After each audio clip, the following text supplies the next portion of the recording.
Padahal sudah seminggu 2 kali kita aplikasi penyemprotan ya teman-teman, masih saja ada yang terkena serangan ini belalang ya teman-teman, daunnya rusak. Apa maning seminggu ora tau nyemprot, kayak ngapa rupane tandurane rusak kabeh.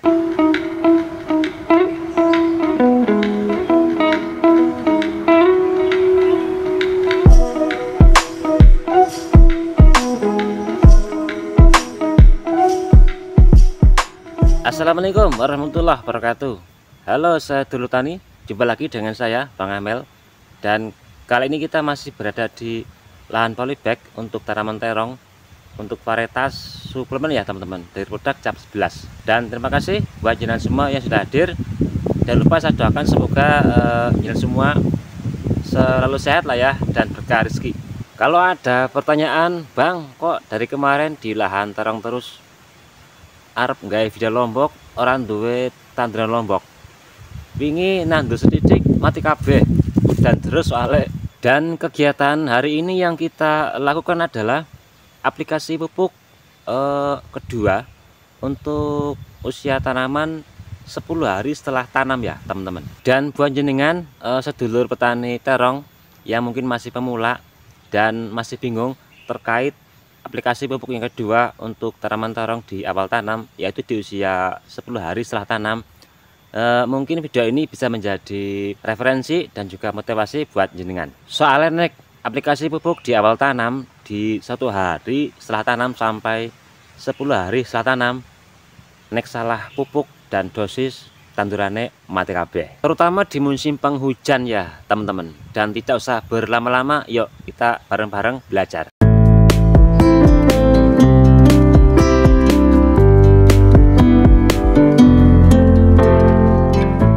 Pertama-tama kita sepil dulu kondisi tanamannya ya teman-teman.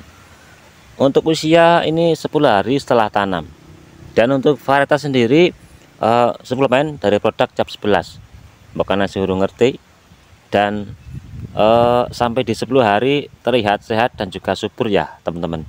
Jadi ini aplikasi pupuknya tepat dari awal tanam sampai di usia 10 hari. Tanaman itu tetap sehat dan juga subur, dan masih aman di serangan penyakit layu bakteri dan juga layu fusarium. Dan ini kondisi tanaman yang berada di galon li mineral, dimana 5 hari sebelumnya atau di 5 hari setelah tanam kita baru saja aplikasi pupuk yang pertama yang kita gunakan adalah Ultradap yang kita mix dengan kalsium boron ya teman-teman.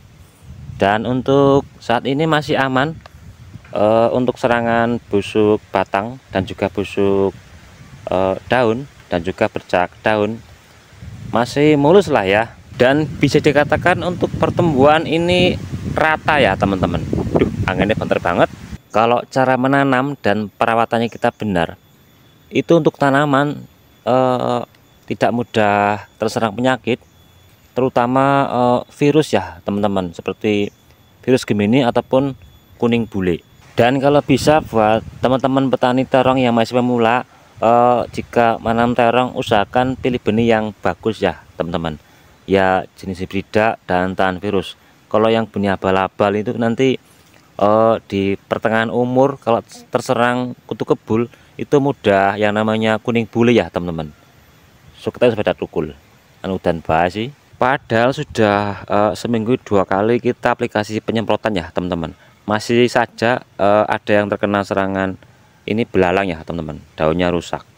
Apa maning seminggu ora tau nyemprot, kayak ngapa rupane tandurane rusak kabeh. Di usia 10 hari setelah tanam, untuk pupuk yang kita gunakan adalah seperti ini ya teman-teman. Yuk kita bahas pelan-pelan. Pertama, kita masih menggunakan pupuk dengan kandungan unsur hara fosfat yang tinggi, kurang lebih ya 60%. Dan kali ini kita masih menggunakan dari produk Ultradap ya teman-teman. Dan kandungan fosfat yang ada pada produk ini bersifat nitrat. Untuk nitrogen ini kecil ya teman-teman, 12%. Karena untuk nitrogen yang ada pada media tanam itu sudah banyak yang dibantu oleh air hujan. Kemudian kali ini kita masih menambahkan kalsium. Ini dari produk Orihara. Dan ini ada kandungan asam amino boron dan juga tembaga ya teman-teman. Ini sangat bagus buat mendampingi pupuk fosfat yang tinggi, dimana terdapat kandungan asam amino sebagai kekebalan untuk tiap-tiap batang tanaman, terutama di cuaca ekstrim seperti ya kadang panas kadang hujan. Dan juga terdapat boron dan tembaga. Untuk boron itu jika kita mix dengan fosfat yang tinggi untuk membantu pertumbuhan akar di awal tanam, dan untuk kandungan tembaga bisa melindungi akar tanaman dari serangan penyakit seperti layu bakteri dan juga layu fusarium. Kemudian untuk pendamping pupuk seperti biasa Agen Hayati, hari ini kita masih menggunakan dari produk Plurawan yang kita mix dengan tetes tebu.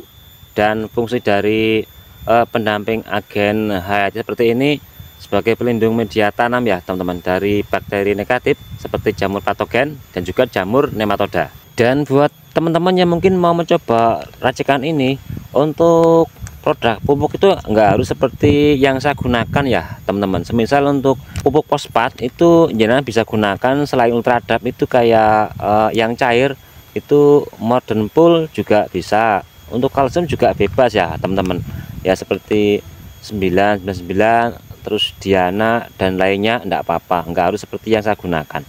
Cuman saran saya kalau untuk kalsium gunakan yang kodenya CaO ya teman-teman, atau kalsium oksida, bukan yang karbonat.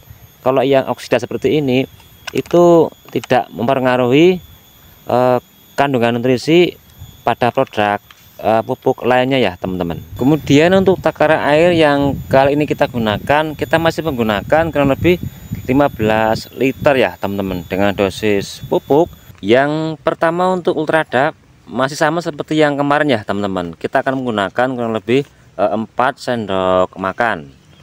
Kemudian untuk kalsiumnya kita akan menggunakan kurang lebih cukup 2 sendok makan ya teman-teman, karena ini kalsium yang bagus. Kalau yang abal-abal ya kita bisa 4 sendok makan. Jadi kalau kita pakai kalsium yang bagus itu irit ya, walaupun agak sedikit larang lah regane. Untuk Agen Hayati POC Plurawan masih sama seperti kemarin, kita akan menggunakan kurang lebih 4 tutup botol. Dan untuk tetes tebu juga sama ya teman-teman, 4 tutup botol.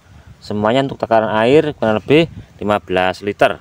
Dan yuk kita racik bareng-bareng. Pertama Ultradap 4 sendok makan, 1 2 3 4 lah, wis anggap baik kabeh patang sendok. Kemudian kalsiumnya 2 sendok makan ya teman-teman, 1 2 sudah bagus, karena ini produk yang bagus ya teman-teman. Kalau pakai produk kalsium yang bagus seperti ini 2 sendok sudah cukup ya teman-teman. Ini harganya kurang lebih 35 sampai 40.000. Tapi kalau yang harganya cuma 15.000 itu bisa 4 sampai 5 sendok ya teman-teman, boros. Kemudian Agen Hayati dari POC Plurawan kita gunakan 4 tutup botol, 2 3 4 sudah bagus untuk membunuh bakteri negatif yang ada pada media tanam.